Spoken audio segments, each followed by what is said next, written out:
പ്രതിപക്ഷ നേതാവ് പിണറായി വിജയന്റെ വസതിയിലെ റെയ്ഡ് കഴിഞ്ഞ് മടങ്ങിയ ഇ ഡി ഉദ്യോഗസ്ഥരെ ആക്രമിച്ച കേസിൽ ഗൂഢാലോചനയ്ക്ക് തെളിവില്ല എന്ന നിഗമനത്തിലാണ് പോലീസ്. പ്രതികളുടെ ഫോൺ പരിശോധന പൂർത്തിയായി.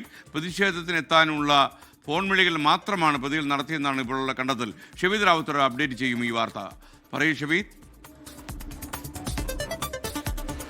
നേരത്തെ നമ്മൾ സൂചിപ്പിച്ചതുപോലെ തന്നെ വലിയ രാഷ്ട്രീയ വിവാദമുണ്ടായ സംഭവമായിരുന്നു പ്രതിപക്ഷ നേതാവ് പിണറായി വിജയന്റെ വീട്ടിലെ റെയ്ഡ് കഴിഞ്ഞു മടങ്ങി ഇ ഡി ഉദ്യോഗസ്ഥരെ ആക്രമിച്ച സംഭവം. ഇക്കാര്യത്തിൽ കോടതിയിൽ നടന്ന പലതരത്തിലുള്ള നീക്കങ്ങളിൽ പോലീസ് അന്ന് സംശയം പ്രകടിപ്പിച്ചത് ഉന്നതതല ഗൂഢാലോചന അടക്കമുള്ള കാര്യങ്ങൾ ഉണ്ടായിട്ടുണ്ടോ എന്നുള്ളതായിരുന്നു. പ്രത്യേകിച്ച് ആ സംഭവം നടക്കുന്ന സമയത്ത് പ്രധാനപ്പെട്ട സംസ്ഥാന നേതാക്കളും CPM സംസ്ഥാന സെക്രട്ടറിയും അതേപോലെ മറ്റ് സംസ്ഥാന നേതാക്കളും ജില്ലാ നേതാക്കളും ഒക്കെ ഉണ്ടായിരുന്നു. അപ്പോൾ ഈ അക്രമ സ്വഭാവത്തിന് അല്ലെങ്കിൽ അക്രമ സംഭവത്തിന് ഏതെങ്കിലും തരത്തിലുള്ള ഗൂഢാലോചന നടന്നിട്ടുണ്ടോ എന്നുള്ള കാര്യം അന്വേഷിക്കണം എന്നുള്ളതായിരുന്നു പോലീസിന്റെ അന്നത്തെ നിലപാട്. അതിന്റെ പിന്നാലെയാണ് പോലീസ് അറസ്റ്റിലായിട്ടുള്ള 25 പ്രതികളിൽ വളരെ പ്രധാനപ്പെട്ട പ്രതികളുടെ ഫോൺ പരിശോധന അടക്കമുള്ള കാര്യങ്ങൾ നടത്തിയത്. ഫോൺ പരിശോധനയിൽ കാര്യമായി ഒന്നും കണ്ടെത്താനായിട്ടില്ല, ഏതെങ്കിലും തരത്തിൽ ഗൂഢാലോചന കണ്ടെത്താനായിട്ടില്ല. കേവലം ഏരിയ സെക്രട്ടറി തരത്തിലുള്ള കോളുകൾ മാത്രമാണ് ഉണ്ടായിട്ടുള്ളത്. അത് പലതും ഈ പറയുന്ന പ്രതിഷേധത്തിന് എത്തണം എന്നുള്ള കാര്യം മാത്രമാണ്. അതിനപ്പുറത്തേക്ക് ഈ ആക്രമണത്തിനുള്ള ഗൂഢാലോചന എന്ന രീതിയിൽ അതിനെ കാണാൻ കഴിയില്ല എന്നുള്ള ഒരു വിലയിരുത്തൽ ഇപ്പോൾ പോലീസിനെ സംബന്ധിച്ചിട്ടുണ്ട്. നിലവിൽ ഇവരുടെ ശേഖരിച്ച ഫോണുകൾ സൈബർ ഫോറൻസിക് പരിശോധനയ്ക്ക് വിധേയമാക്കണം. അതിനായിട്ടുള്ള നീക്കങ്ങൾ പോലീസ് ആരംഭിച്ചിട്ടുണ്ട്. അതേസമയം കൂടുതൽ പേർ ഇനിയും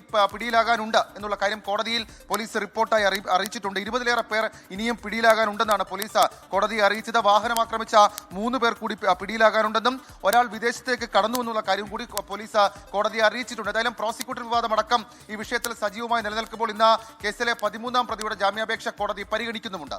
SK